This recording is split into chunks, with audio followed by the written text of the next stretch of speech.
ក្នុងបេះដូងគេនៅខ្ពស់សែនឆ្ងាយដៃខ្លីខ្ញុំមិនអាចឈរ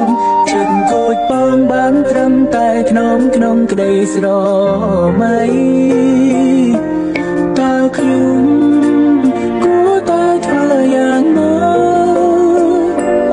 មានអោកាំងបានក្បែរជីវិតជាគូកបស្រីឬខ្ញុំគ្មានសំណាងបានត្រឹមតែលួចមើលស្រីគយគុណបងទាំងស្រងចរណៃក៏មានក្តីសុខគេជាទេពមួយចំណែកតែខ្ញុំត្រឹមជាកូនចាប់ហើយបើខ្ញុំដាច់ដើរតោងទីមានលួចស្រឡាញ់គេជាកូនមិនត្រូវចំណែកតែខ្ញុំរីសាមញ្ញទេហើយដោយស្នេហ៍គេត្រឹមសត្វចំណែនដែលលួចស្នេហ៍ច័ន្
ទរូបបង